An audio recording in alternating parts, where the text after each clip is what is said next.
We value your feedback and welcome your complaints about our programming and operations.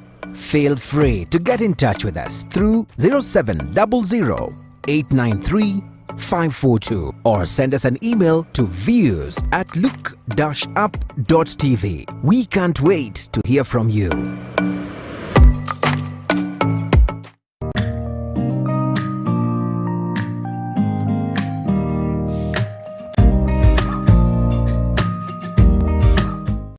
Another year, another 16 days of activism against gender-based violence.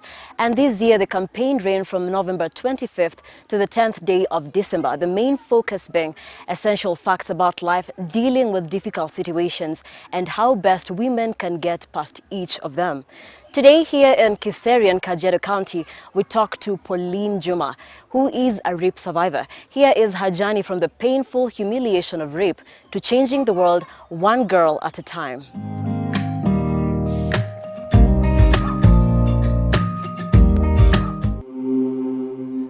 Hi, Pauline. Welcome to the program, and thank you so much for having us. So here, we tell a story. So today we want you to tell us the story of your life. So maybe we can start from your childhood. How did you grow up? What was it like? Where was it? So thank you so much, and you're really welcome. My name is Pauline Juma. I'm 25 years old.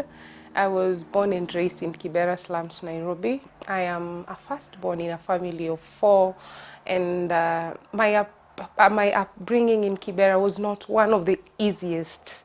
But it's a journey that taught me to be resilient.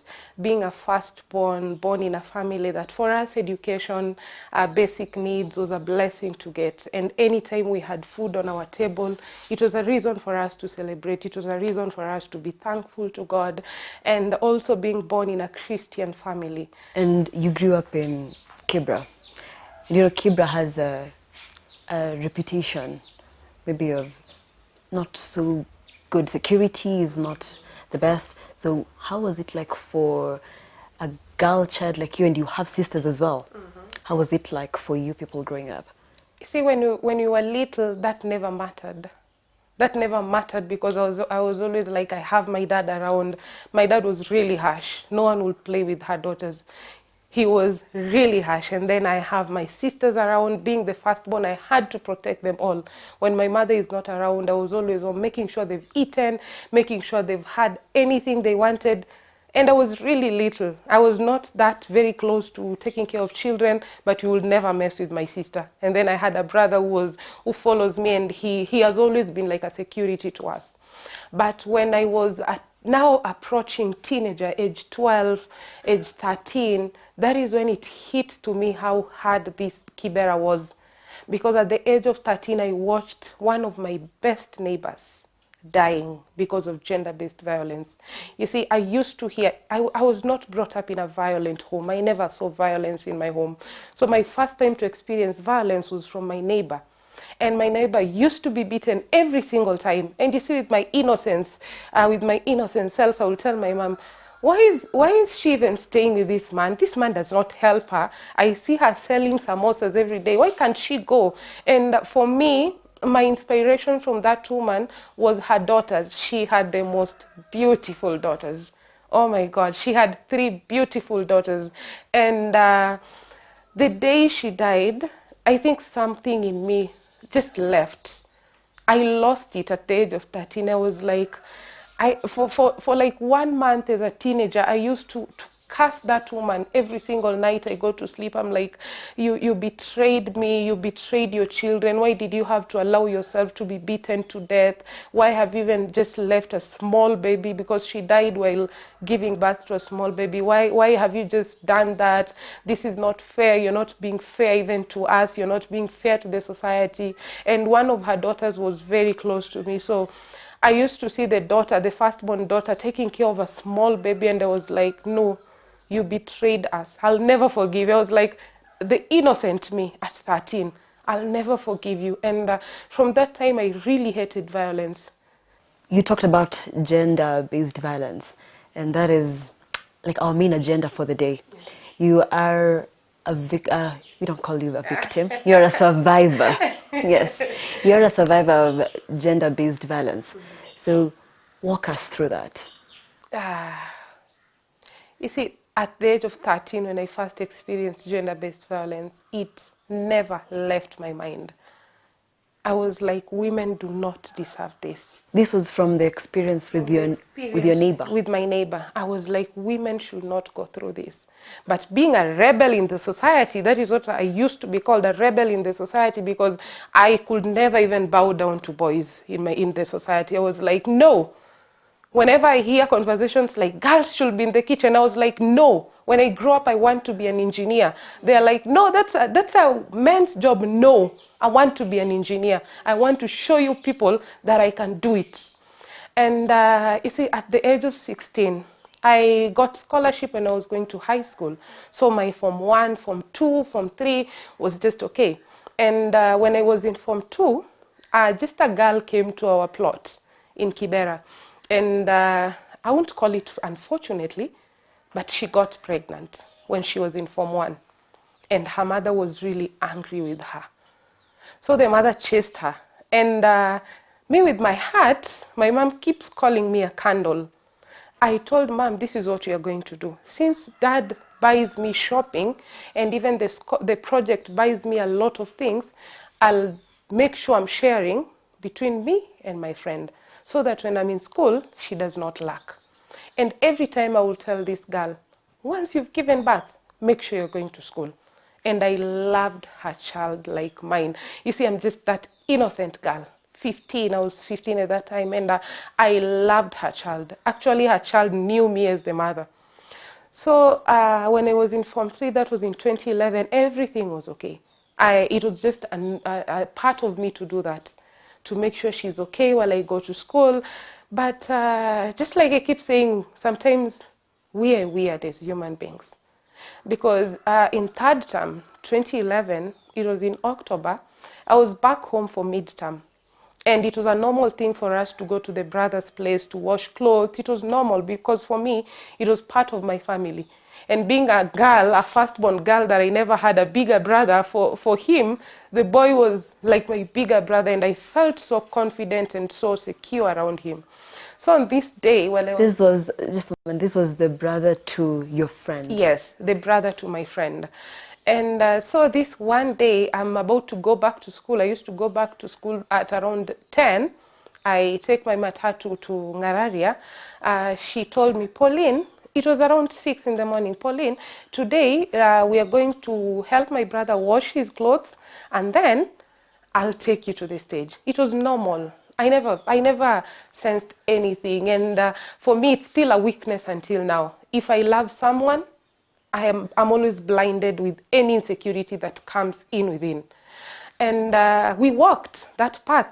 It was Kibera, Mashimoni, a village called Mashimoni, and we were going to Langata. By that time, Langata didn't have houses the way it is right now. It was really bushy, and the brother was living in one of the bushes just around Langata. And as we were just walking, sharing our dreams, like, please make sure you're going back to school. You know, when we grow up, I just want to build my mother a better house. I want to have a car. I'm always a fantasy of cars. I want to have a car. We can have a good life, but you just have to go to school first. And everything was okay until when we reached the brother's place. And actually, my friend pushed me from behind. The door was opened, and I was pushed. The friend that you had been helping. And you see, for me, I thought it was a joke. I was like, what is it? And the next thing, I was slapped by the brother. And I'm like, what have I done? Have I done anything wrong? And I was told, if you dare speak from now, we are going to kill you. And they covered my mouth. And I'm looking at the brother, and I'm like, you see, I'm still shocked. I'm still like, no, maybe this is something he has been wishing to ask for, but he couldn't. But why other 3 men? Why do we have other 3 people in this house? Why? And the next thing, he just slapped me and told me, now this is what we are going to do. You're going to do everything I tell you. Because he never wanted any evidence to be left behind. So the brother told me, you're the one who thinks you can go ahead without my sister. We just want to make sure you're pregnant like her. You see, those words crushed me that moment. I was like, wait.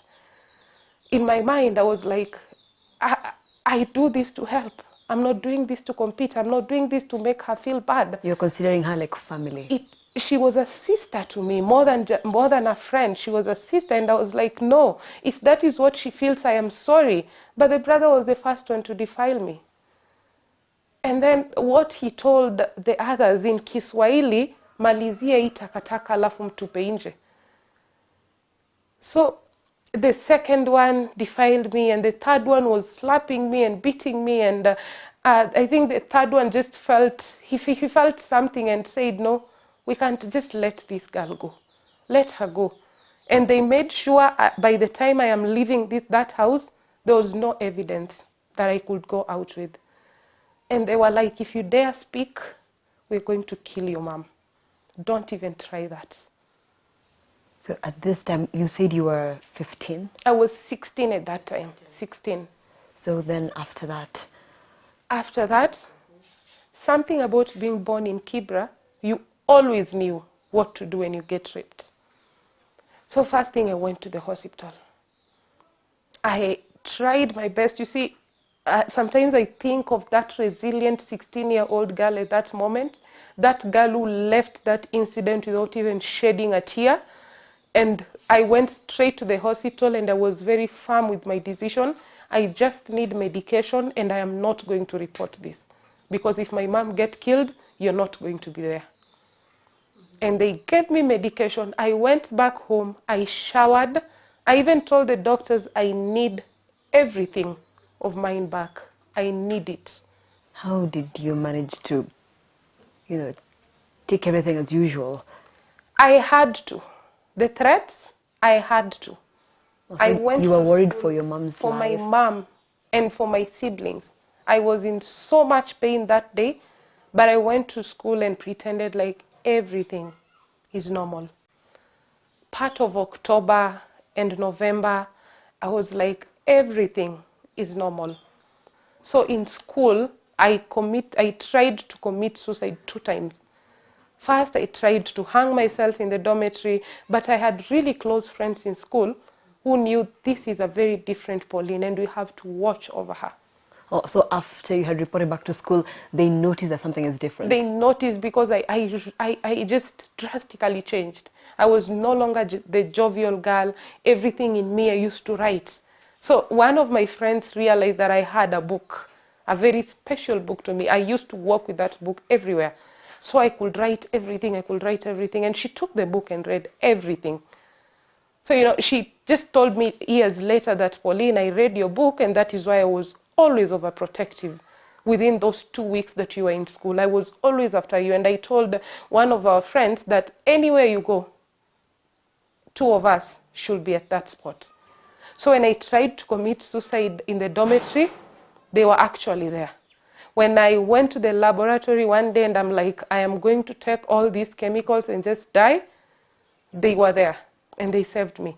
And maybe if you can tell us the moments when you tried to commit suicide, what was going on in your head at that time? What were you thinking about?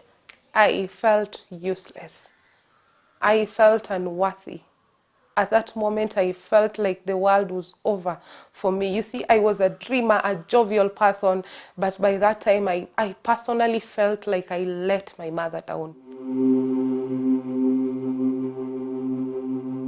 So, Pauline, we were talking about the healing process. How did it begin? Najua, it's a continuing process. So, the genesis of it. I think I was battling anxiety on that day. It was in July, not even December. I was battling anxiety on that day, and I was like, no, Pauline, you can't do this. You see, those moments when you've made a step through your healing, and then these voices just keep reminding you that is where you belong. I was just like, it was at 1 a.m. and I was so low, and I loved mirrors, especially in the house. Even a small mirror, I just loved mirrors in the house. But on that day, I just had a big mirror. It was not even 2 weeks after I bought it. So I took the mirror, I took a piece of paper, And I looked at the mirror, and there was something that I had never told myself. I had never told myself I am beautiful. So on that mirror, with my piece of paper, I wrote a 4-sentence poem. I am beautiful, I am amazing, I am confident. I can do all things as long as I set my mind to do it. And just below the poem, I wrote, and the rebirth of a queen journey has just started. Ah, that is where it all began. And I posted it. And everyone else was like, wait, Pauline, this is an affirmation that I can take forever. And I was like, you see, I keep telling teenagers whenever I go for mentorship, this is one of the poems I hold close to my heart. Actually, this is one of the poems that I remember very clearly. How I wrote it, what I was feeling. And from that day, those 4 sentences have been like my therapy. Anytime I feel like I'm not worth it, anytime you see I face intimidation, I go back to that poem. I look at the mirror and I tell that girl in that mirror, I am beautiful, I am amazing, I am confident. I can do all things as long as I set my mind to do it. And when I always say all things, I don't mean with my limitations in the mind that, you know what, I cannot build a house right now because I don't know. I tell myself every time, all things, even the weirdest dream you have, Pauline, you can do it. I want to tell these girls, I want to tell every teenager born in the slum that you can actually do it. It's possible. That house that you see, it's not meant for a certain group of people. You have the right to, but you have to play your responsibilities really well. So in December, we launched Rebirth of a Queen. And I say every single day, Rebirth of a Queen is more of an organization. It's a journey. From me to anyone else that comes through Rebirth of a Queen. Because Rebirth of a Queen gives me an opportunity to fix my crown every single day, to remind myself of my worth, to remind myself I'm from the royalty, so I should stop behaving like a pauper. Oh, so that's how the name came about. That's how the name just came about. And even I tell the girls, the values of Rebirth of a Queen is authenticity, love, and kindness. Just bring the real you. I can handle it. Bring the real you. Whoever people have said you are, that is what I want. Anything else, we can handle it. But when you're fake, you cannot even heal. When you refuse your pain, you cannot even heal. I say, I do not keep away from my pain. I accept them. Okay, so let's talk about now the rebirth of a queen. What is it that your organization does? So Rebirth of a Queen is an initiative that aims to empower, mentor a survivor to walk with them through their healing, transformative, and empowerment journey. So we are an organization that really focuses on teenagers and children, survivors of gender-based violence. Oh, so all of it could be rape. Yeah. It could be like physical abuse. Child neglect, that is gender-based violence. We have some teenagers really going through a lot at home, and for them it's not physical, but you get teenagers who are abused by their parents every single day, and if it affects them. It really affects them. So Rebirth of a Queen organization, we have a mentorship program in Kibera. It's a 5 weeks program for teenagers. We are fortunate we get girls. Girls are the ones who open up because we just created a platform, an open platform for either a teenage boy to come or a teenage girl. But a lot of girls come. So we just remind them. I remind them of who they are. I remind them that you're beautiful. I was never told I am beautiful when I was growing up. Yes, my mother really loved me, and I'm sure my mother, if she had another chance at this moment to make me a teenager, she would tell me every single day that I'm beautiful. But I tell these girls that they are beautiful. I tell them that they are confident. I tell them that they are amazing. I push them to come up with solutions of issues affecting them, because I keep telling teenagers, I am no longer a teenager. And my generation is not your generation. You see, this generation at this moment, they're very hyper. Sometimes they do things and you're like, wait, that is a 10-year-old girl. What was she just thinking? So I tell them, teenage pregnancy is an issue that affects teenagers. Can you sit down and come up with solutions? And let our work be mobilization of resources. And even you can do it. If Malala is doing it, and she's up there raising the bar so high for us. And she's very young. And she's very young. Why can't we have a teenager from Kibera doing it? And another program, we give sanitary towels because that is the most essential need for most of the girls. We've just created, it's like when you go to Kibera in our office and ask for Pauline and ask for sanitary towel or ask for REBIRTH and ask for it, you'll be given. If it is not there, we would rather have one of our team members buying it because we don't need any more excuses. I got pregnant because I didn't have a sanitary towel. And we remind them that they should be confident even facing their daily challenges because maybe you're being raised in a vulnerable background, but you have to break that barrier as a person. And sometimes it takes a child to change the whole family. And our greatest project is the shelter. Where we are right now. Yes, where we are right now. It is a beautiful place. Thank you. So this space is actually created to give a survivor a platform to thrive. Remind her that this safe space, we can actually handle your insecurities. We can handle all your fear. We can handle anything you come up with, but just make sure you're coming out as a strong person. And also, it's very strategically placed. So, you know, there are trees and it's a quiet environment. Yeah. So all that is part of the healing process. There's something about nature and healing.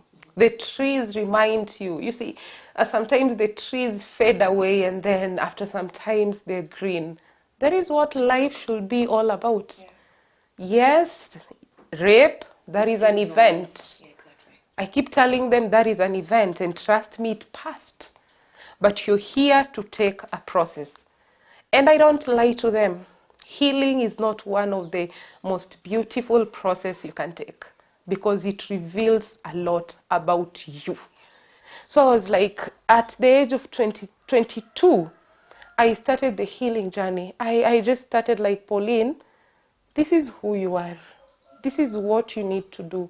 This is just go out and let your talent be a blessing to other people. I loved my society so much. And until this day, I love that society that grew me up. Sometimes I call it my place of pain, but it was my place of purpose. So I went back to that society and I started training teenagers, modeling. And I was so concentrated with 10 years to 15. No one really knew what I was doing. I was just teaching them modeling because until today, modeling is an empowering talent for me. Whenever I take a step, whenever I teach a girl how to model, it's like I'm reminding myself, Pauline, the 13-year-old, heal, forgive yourself. The 16-year-old, heal, forgive yourself. So for 1 year, I used to train modeling, making sure these girls knew everything about gender-based violence.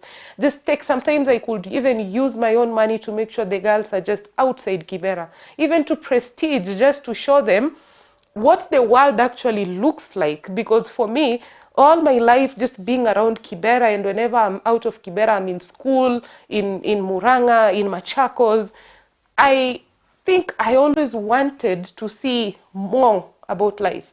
And so for me, what I did to those girls is to just take them outside and see them. You see that woman driving? You can also do that. You see that woman doing this? You can also do that. You see this world is different from Kibera and it's just a wall separating us. You can actually be here. And for 1 year... I think on that healing note, we are taking a break here on Why I Did It, and there's so much more to talk about with Pauline. We'll be back in a moment.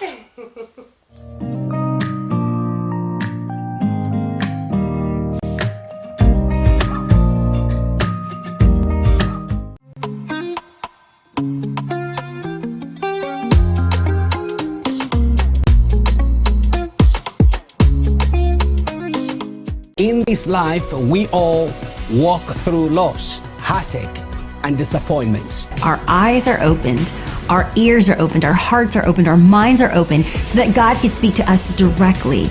God is with us every step of the way. So when you see how they were transformed through their relationship with Jesus, their encounters with God, it changes me.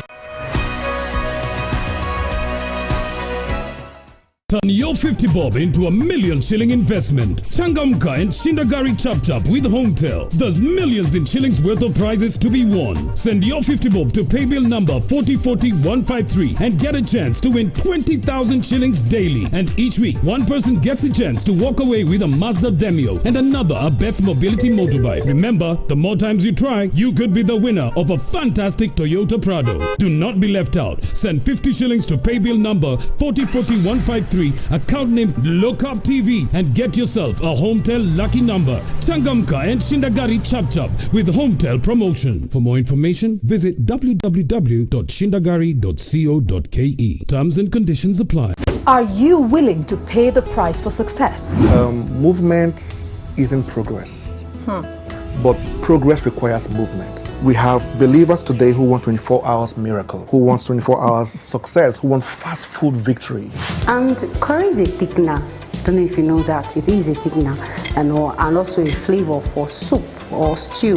Are you afraid of aging? I believe in long life. So I know that as I'm growing older, I'm achieving more. Okay, well, the easiest answer would be, yeah, of course you can have it all. If you want it all, you're going to have it all. But you're going to pay the price. A woman is created to be when she is privileged to be in leadership. Turn your 50 bob into $1 million shilling investment. Changamka and Shindagari Chap Chap with Hometel. There's millions in shillings worth of prizes to be won. Send your 50 bob to paybill number 4040153 and get a chance to win 20,000 shillings daily. And each week, one person gets a chance to walk away with a Mazda Demio and another a Beth Mobility motorbike. Remember, the more times you try, you could be the winner of a fantastic Toyota Prado. Do not be left out. Send 50 shillings to paybill number 4040153, account name Lockup TV, and get yourself a Hometel lucky number. Changamka and Shindagari Chap Chap with Hometel promotion. For more information, visit www.shindagari.co.ke. Terms and conditions apply.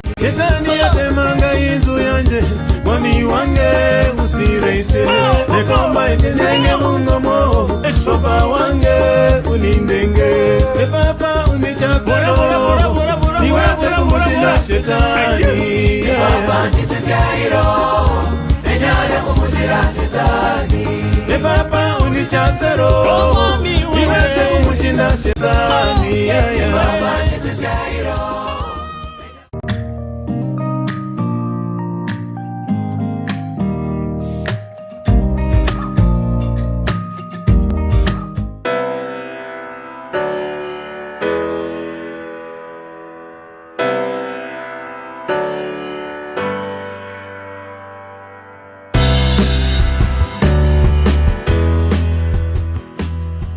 Sell point.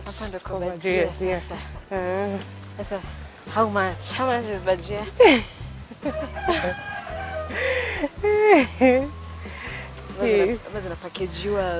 From 20 shillings. From 20 shillings. From 10, actually they do from 10. Yeah, because this is more of a village, but this was one of very innovative ideas around this place because we never found it. So it's like we are the first people to do it. Yeah, and I'm sure even people are excited, even like small kids. Yeah, the small kids are excited. But just like, they're 10, they're 20 shillings. Yeah. They come and then they get something. 10, 20, yeah. So this, it's been running for, I think, 2 months. Oh. Yeah. Wow, so it's a new idea. Yeah, it's a new idea. Viazi zinaanza kukatwa saa ngapi? In the morning when they wake up, part of their house chores pia ni kutengeneza viazi. So that mwenye anakuja kuuza asikuwe na hiyo hard time ya kuuza. Because anajua it will be required. Yeah. Oh, ninakuja na kachumbari. Yeah.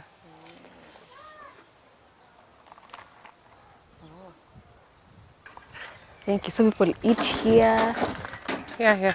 And they're served, most of the time they're served with tins because they're just from around, so they just bring them back. By then they also bake a cake. Yeah, we have an oven in the house. Nice. Yeah, they bake. So they bake for learning process.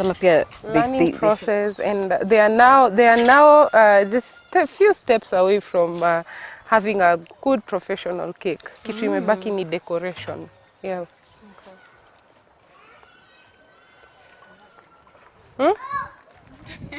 And then like a good thing is that these days with internet, there's absolutely nothing that you can't And that is how they learned, especially for the baking. They learned through YouTube. Yeah. Hey, YouTube is the new teacher. People don't have to go anywhere else. And Google. Yeah.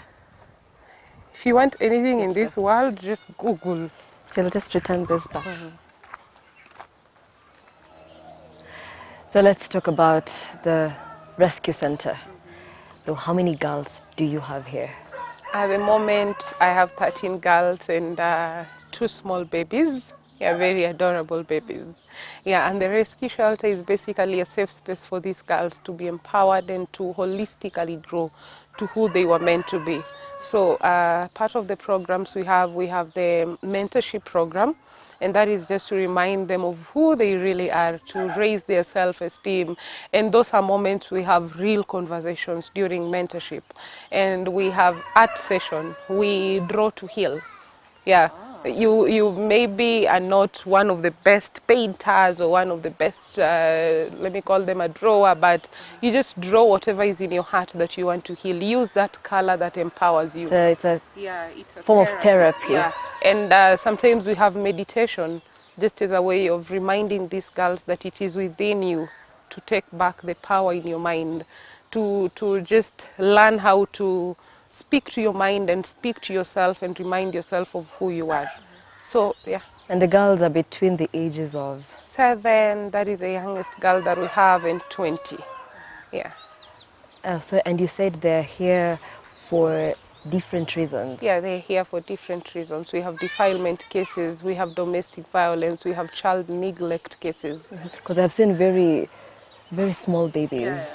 So they're here for reasons like neglect. Child neglect, and we just have to maybe speak with the parent, and some of them are from very vulnerable backgrounds, so it's like we are helping the young mother by helping her take care of her children, and also bring her on board to be responsible of the raising of their children, because we are just a platform. We need the family to be here, we need the society to be here to help us take care of these children. So walk us through a normal day for a girl at Rebirth of a Queen. A normal day, now that we don't have schools, a girl, our wake up time is 7 a.m. From 7 a.m. to 9:30, you do the house chores and make sure everywhere it's clean. Just make sure your space is clean enough for you to be mentally okay, because that's where it starts. That is where it starts. I tell myself, like, when you wake up and make your bed, that's it. Yeah, that's how it starts. Yes, that's it. And there are days we have morning devotion just to pray, and also to remind them that it's now time to ask God to take the lead of this day. And from there we have I call her a residential teacher. So they go through classes. They are different classes, different girls. So they go through classes up to around 1 p.m. They have their lunch, and 2 to 4 they always have their mentorship program. Just us, and most of the times we leave them handle it, because when they are together, they tend to speak so much. And even when they're with me, we are very close. Me and the girls, we are very close. So we tend to speak a lot and let our heart out. And then in the evening, we cook supper. That's all. Yeah. My name is Lucy Juma Akoth. Yeah, I'm a student and I'm also a teacher. I'm studying education, French and Kiswahili. Yeah, but here I teach all the subjects that I'm good at. Yeah, I'm good at mathematics, I'm good at English, and of course I'm good at Kiswahili. Yeah, but here I don't teach French because most of them don't do French in the schools. Yeah. So what does a normal day look like for them as students here? Oh, me, I wake up at 8. So by 9, I'm always ready to teach them. They come, I teach them between 9 to 11. That's for the children. Then the others, I can manage between 11 to 1. Then for the candidates, I teach her from 1 to around 3. Yeah. Some of them are progressing well. You know, not everyone is the same. Some of them learn slowly. Some of them are fast. Yeah, but they're progressing on well. And given that the girls who have come from very difficult situations, so is teaching them, is it a little different from any other students? Yeah, it's so different. First of all, I didn't know that some of them are coming from a tricky education background, if that's correct to say. For instance, one of them used to learn in a class of 100 students. So, it's difficult for her to catch things faster. So I take her and teach her differently from others. Yeah, even separately. Okay. So you pay more attention to one that needs more help. Yeah. And what about their lives socially? Me and them, how we interact. Other times we interact properly, but if it's education-wise, I'm always tough. You know, I'm a tough teacher. I like things to be done the way I want. Yeah. So, from what I'm getting, there's a lot of learning. The learning process and healing is an ongoing process throughout their stay here. And they have to be responsible for it.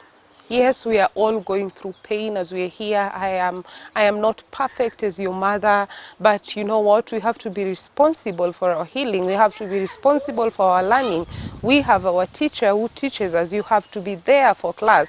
Sometimes they train makeup, so you have to be there. If that is really the skill that you want, you have to be there. So there's a variety of things. There's a variety of things. And in 2021, we are going to introduce more. We are going to introduce media classes for those of them that really want to be storytellers.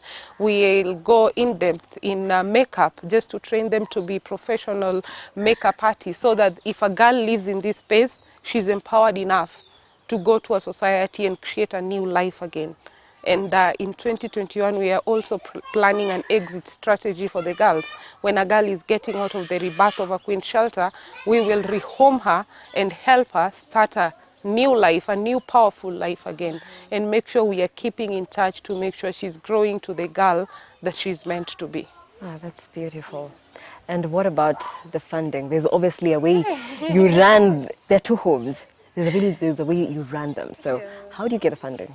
I think we've been one of the blessed people, especially in the midst of the pandemic, having people who donate towards Rebirth of a Queen, having people who take it as a burden for them to make sure these shelters run, and to provide. We have donors who provide food, we have donors who provide the running cost, we have donors who just say, I'm going to pay for this therapy session so that the girls can actually go through them. And we have people who come up during emergency hours when we are supposed to move to one place and it's the middle of the night, and we just call one of them, and we have one of them living around, and he's always there to protect us and to make sure we get everything. So at this moment, I am very grateful to everyone who has donated towards Rebirth of a Queen, because we couldn't do it on our own.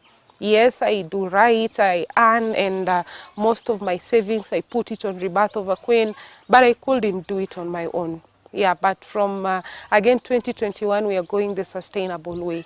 We have 5 different projects for sustainability, just to keep the shelter run on its own, and also to show the girls that this is the empowerment journey that you need to take. So we will roll it out in January, as we are rolling out the educational center also for the girls at the shelter, because it's a challenge for them actually to go to school and interact with other people.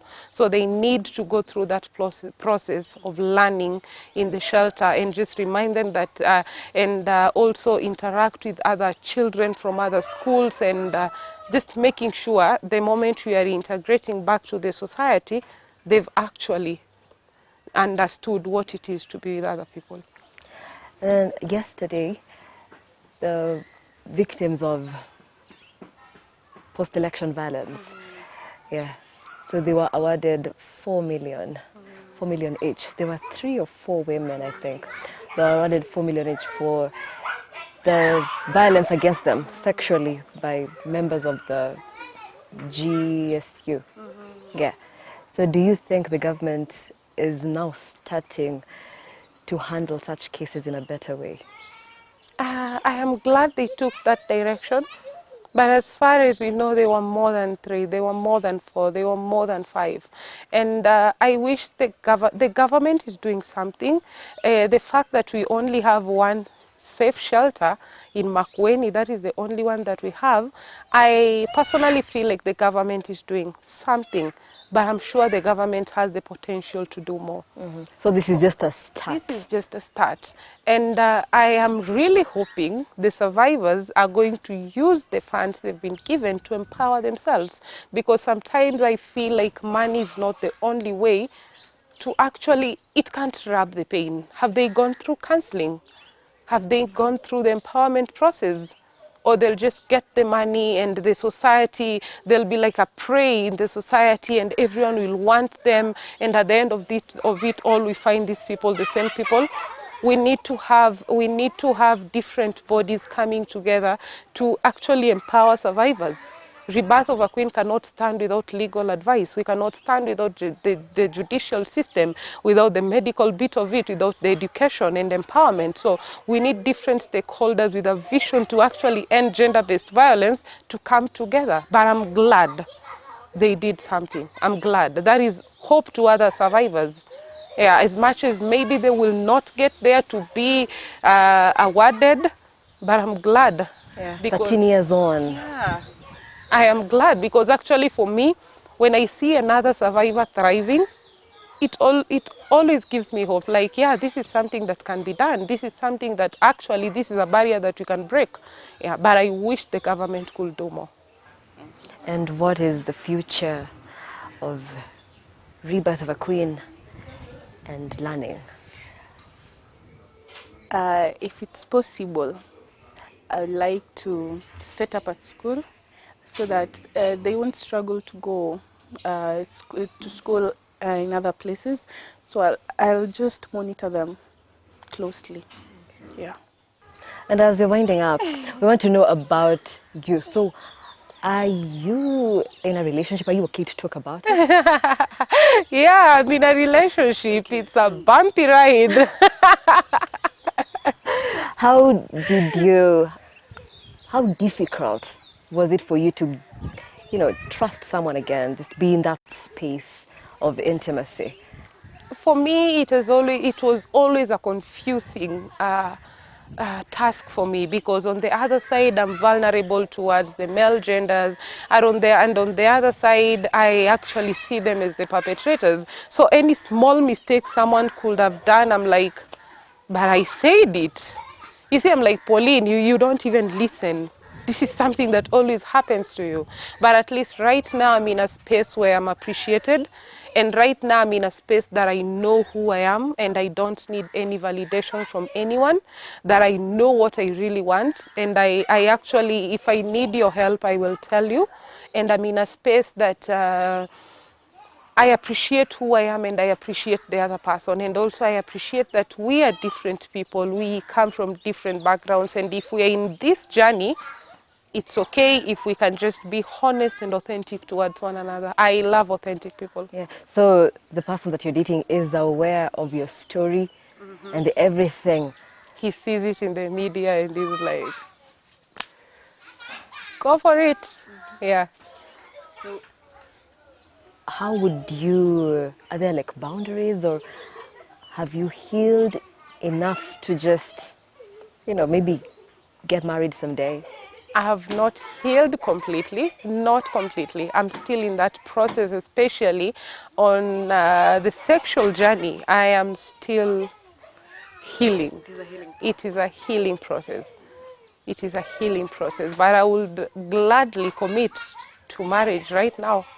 Yeah, now that I value family, but I really need someone who's for my vision, because everything that matters in my life is that vision, because it is God given to me, and it's a talent that I was given, and I am in this world to make sure that talent is used very well. Yeah. So what else? What do you have here? None of bananas? Yeah, we have bananas. We were fortunate to get bananas. Yeah, and then we have the garden. Ooh. Here we have the garden.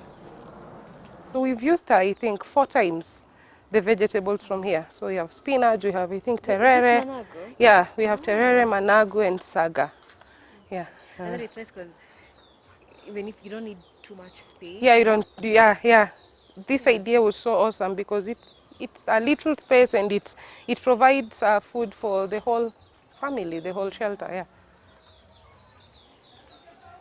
Also, they donated 2 of them. Yeah, they donated 2 of them. And then bananas. No, they're almost. Yeah, they're almost. They're getting there. They're there. Yeah. So you try as much as possible, you know, to have something to plant. Yeah. And I see from 2021 we need to go more large-scale farming. That is, the sustainability of the shelter, because farming, agriculture is one of the most sustainable ways. So you can provide your own food, because food is expensive. Yeah, food is really expensive. You see, per month we spend more than 30,000 on food only. Yeah, but we've been fortunate enough to get vegetables and tomatoes, potatoes. We get from different people. Yeah, so we only buy the dry foods. Oh, nice.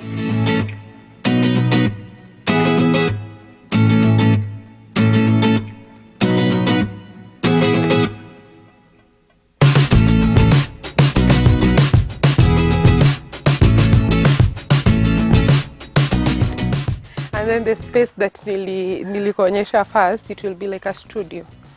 Because I run a program called Raising Authentic Voices. I've done it through writing and through holding storytelling with teenagers. And I feel right now the most important thing that we need to do is to raise authentic voices in our society.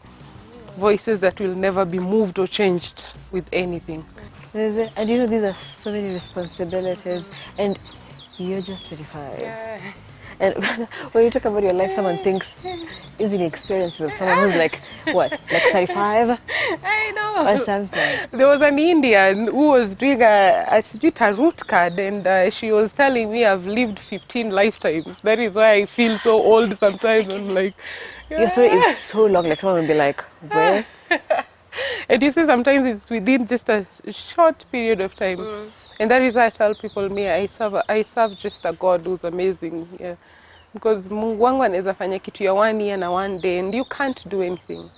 Yeah, this is someone who, when he shows up, he shows out, and he stands out. So, yeah. I'm not. So, talk to them. What would you want them to know? I would want them to know that they are beautiful wherever they are. They are amazing. They are confident. They are enough. Don't let anyone define you. Start with yourself. Remind yourself every single morning that you're beautiful, that you're amazing, you're confident. Look at that mirror and tell that competitor that you see on your mirror, because that is your greatest competition, that each and every single day you're going to become a better person, and it starts with you writing your story. How do you want to write your story? Pauline chose to write her story powerfully. Whenever I hold my pen and I'm writing a story, I have to write a powerful story. Whenever I get out of the house in the morning, I have to tell myself I am a beautiful story and let my beauty flow to the world.